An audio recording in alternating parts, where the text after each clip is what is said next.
Raider Nation, what's going on? You're watching the Raiders Report. On today's show, I'm giving you an updated 53-man roster after the latest news, after all the transactions that have happened with this team. Plus, I am going to be breaking down the practice squad and the top 5 players that I'm watching the closest. Let's get right on into these practice squad players now. Marcel Ateman, I'm glad the wide receiver out of OK State is here again. Nick Bowers, as predicted, the Raiders are going to run a lot of 3 tight end sets. So having him on the squad is important. Jordan Brown, and then, yes, I'm going to talk a little bit more about Keelan Doss and a little bit more about Dominic Eberle. Let's now go here. Kyle Emanuel, Madre Harper, my man Madre, Dayton Jones, Dylan Mabin, and Eric Magnuson. The one player that I'm telling y'all right now to watch out for on this screen, Madre Harper. The last 4 players. So remember, practice squad, you're actually allowed 16 players. The Raiders have only 14. We'll see if some of the recent transactions that they've made could put players on this practice squad. But out of all the names there, yeah, I know we're going to talk about Javin, and yes, we're also going to talk about Theo Riddick. So what do y'all think here? Who is the best player on the practice squad? The one player that you are most excited to see play? I want you to scroll on down in the comments section and let me know. At number 1 for me of my practice squad players to watch, I got to be watching Javin White. The linebacker also played a little bit of safety coming out of UNLV. All the reports about him have been spectacular, and the fact that Tanner Muse is now actually, in fact, on IR, we're going to see Javin White get that bump up because, remember, it is technically a 55-man roster on game days, and the practice squad, as Mike Mayock said, will travel. But Javin White, he is my number 1. At number 2, Theo Riddick, running back here. Put a great competition between him and Devontae Booker. Really curious, though, if Booker can really outstand Riddick because he is the better pass-catching running back. Madre Harper, your number 3, very athletic, long cornerback. The only reason why he didn't make the team is because the Raiders already have another option, basically a lot like Madre and Isaiah Johnson. But keep your eyes out for Harper. At number 4, Dominic Eberle, the kicker, who, yes, I did interview Harper and Eberle, but with him, it's going to be, can Daniel Carlson look like the way that he did in 2018? Because if Carlson looks like the way he did in 2019, I'll tell you what, Eberle might be able to take a spot. And then at number 5, Keelan Doss. The reason why I want to talk about Keelan, we haven't been talking about him whatsoever, a player that was a big-time star last preseason, perhaps because when Keelan was called upon, 12 targets, 11 catches last year. You're going to see a lot of other players on the field for the Raiders wide receiver team, but I know the Raiders can count on Keelan Doss. All right, time now to get into the updated depth charts. Mariota, Nathan Peterman, no surprises here. The one player that I want to talk about, though, that's really going to make this engine go, it is Derek Carr. So what I want to know from all y'all, okay?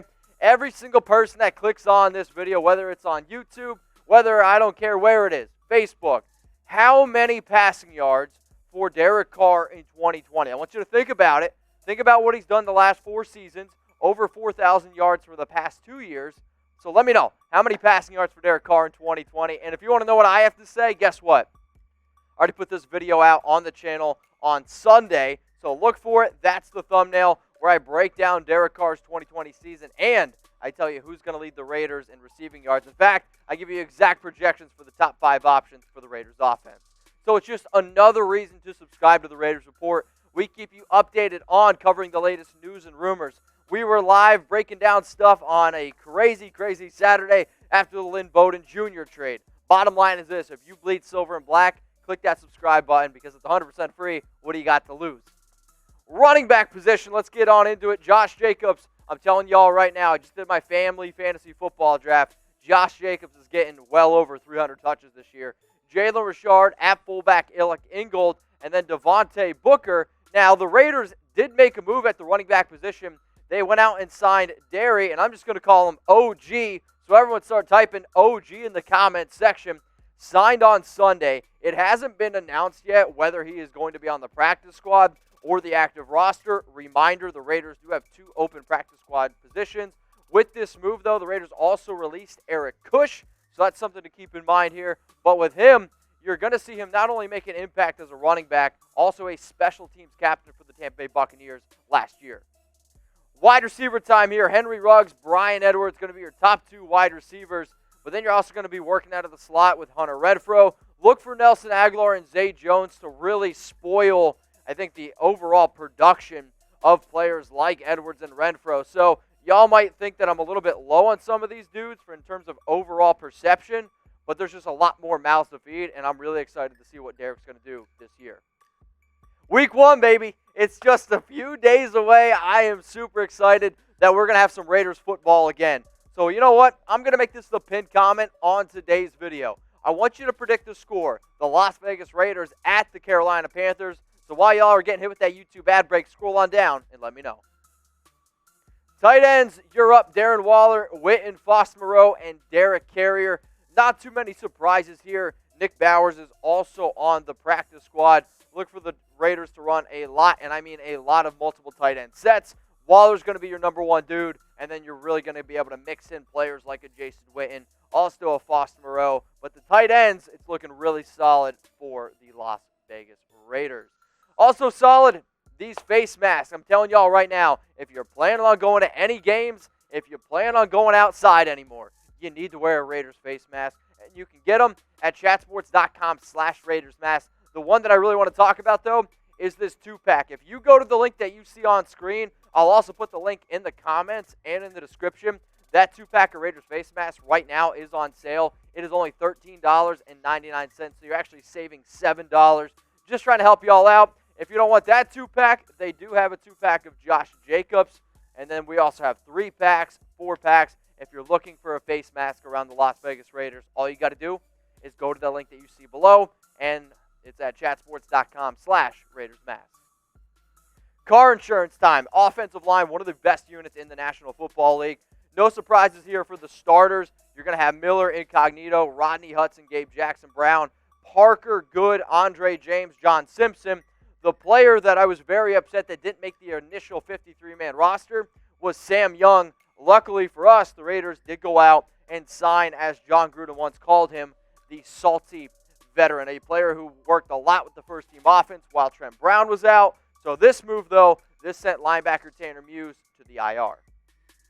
So what I want to know right now is who's the biggest surprise on the 53-man roster? Like, which player, when it was announced, was like, wow, I can't believe either he got cut or I can't believe he made the team. So scroll on down and let me know the biggest surprise for me making the team. Well, actually, he's coming up right here.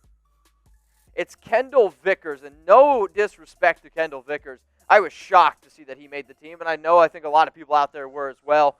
But this is an up-front group that is very young, and hopefully we get the most talent out of them. But you have Carl Nassib, he needs to step up. Daniel Ross, you're going to see Jonathan Hankins mainly in on those running downs. But Arden Key, can he take that next step? And can Cleveland Ferrell finally live up to the number 4 overall pick in 2019? Linebackers here. I know what it says on screen. The real two only starting linebackers on this team are Corey Littleton and Nick Kwiatkowski. The Raekwon McMillan trade, sure, he's going to be used as a middle linebacker on running downs. When it comes to passing downs, look for them to throw out there Nicholas Morrow. I know y'all are seeing Tanner Muse. They are headed to the IR. Not too good news. The only thing I'll say is maybe this explains why he's struggling in camp so much. So he's dealing with a toe injury. The Raiders are like, okay, we'll send you IR, get healthy. He's likely going to miss a month, but he will definitely be out until week 4 because that's when he's eligible to return. Let's go to the backfield now, defensive backfield.